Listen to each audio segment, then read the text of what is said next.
रात का समय था और गांव की गलियां पूरी तरह सुनसान थीं। बस कुत्तों के भौंकने की आवाज और दूर मंदिर की घंटी की हल्की गूंज सुनाई दे रही थी।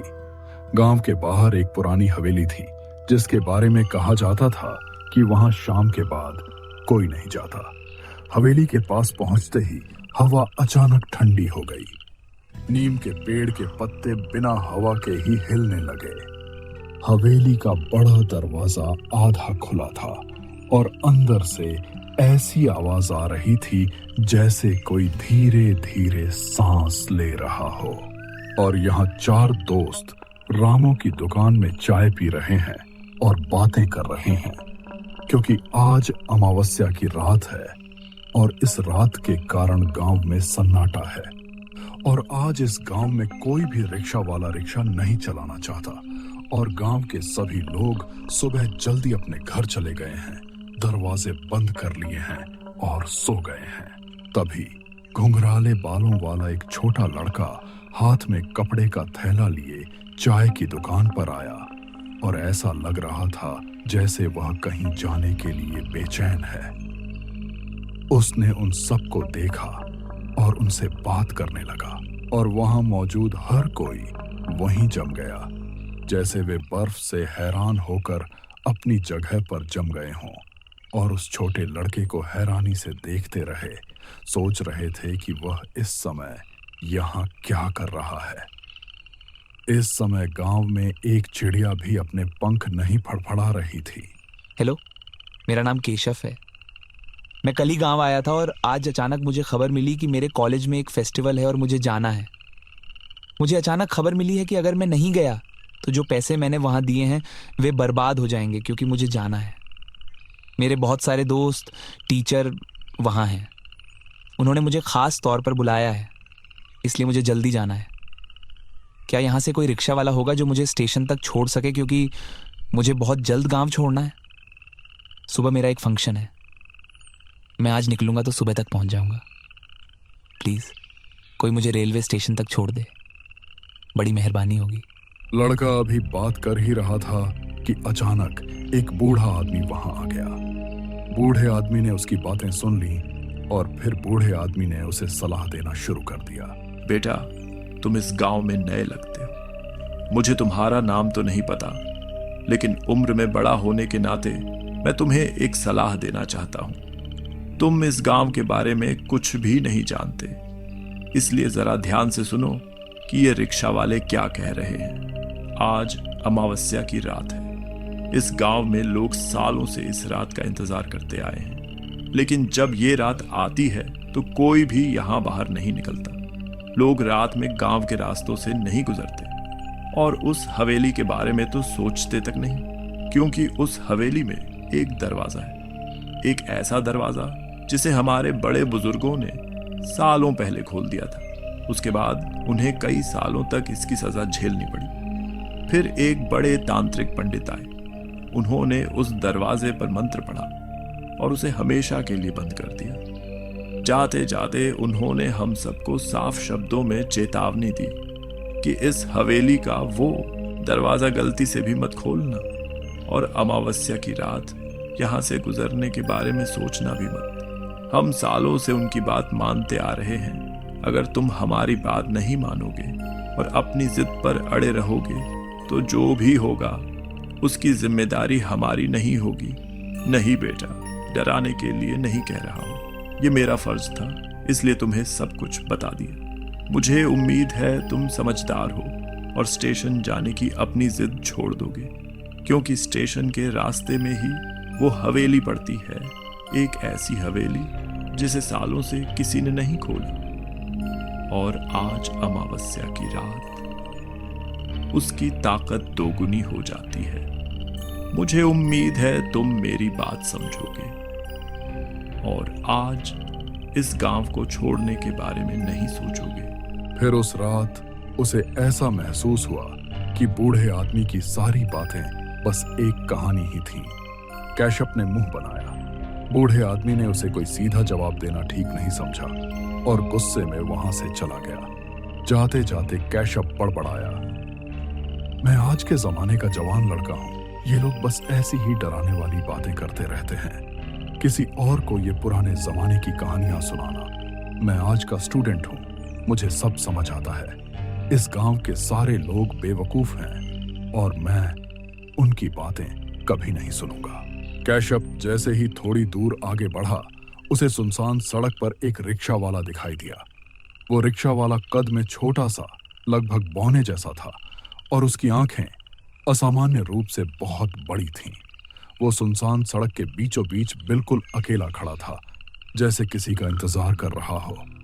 जैसे ही कैशव उसके पास पहुंचा, उसने उससे बात की। नमस्ते भाई, कैसे हो? क्या तुम मुझे रेलवे स्टेशन छोड़ दोगे?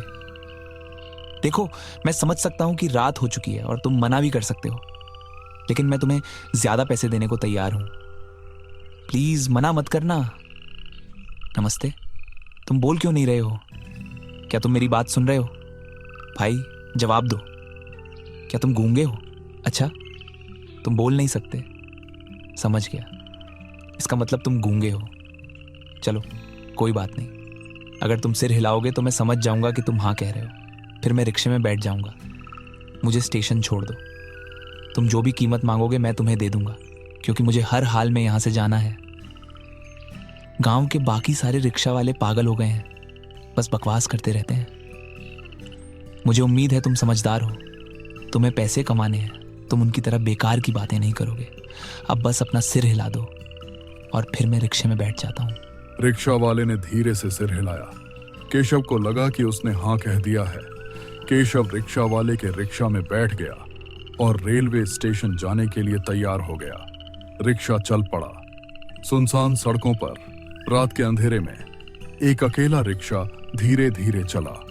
केशव रिक्शा वाले से बात करता रहा, लेकिन उसे बिल्कुल अंदाजा नहीं था कि आगे उसके साथ क्या होगा।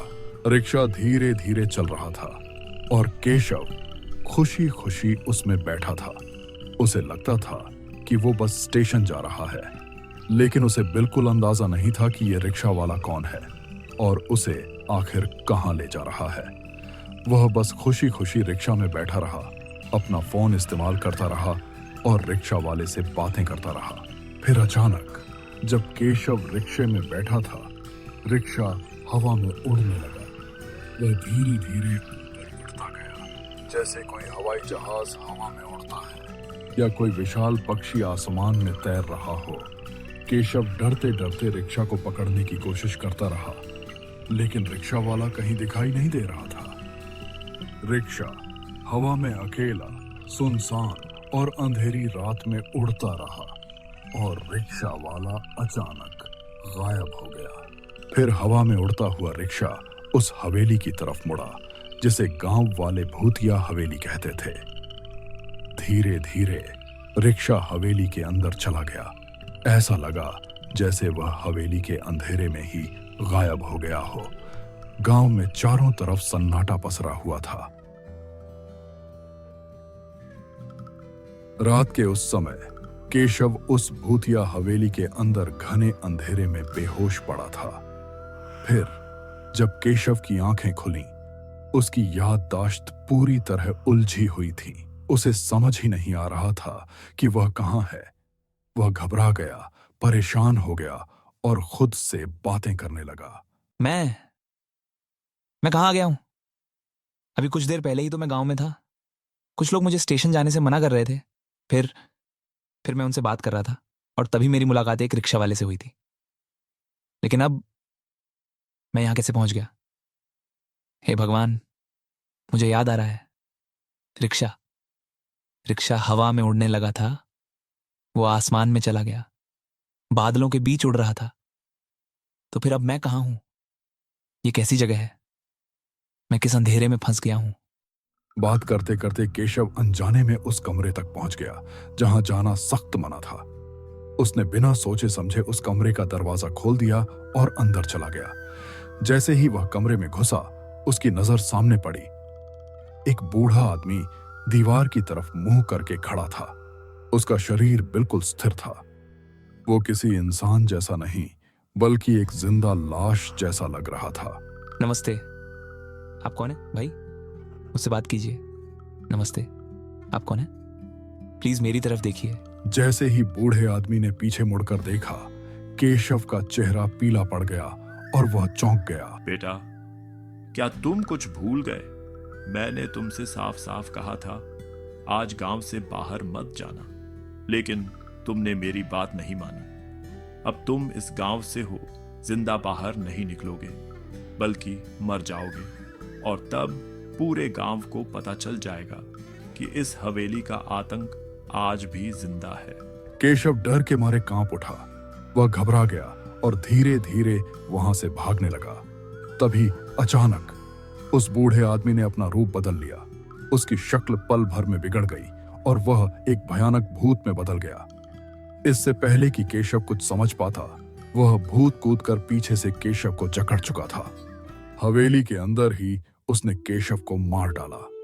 फिर उसका बैग उठाया और उसे हवेली के बाहर अंधेरे में फेंक दिया।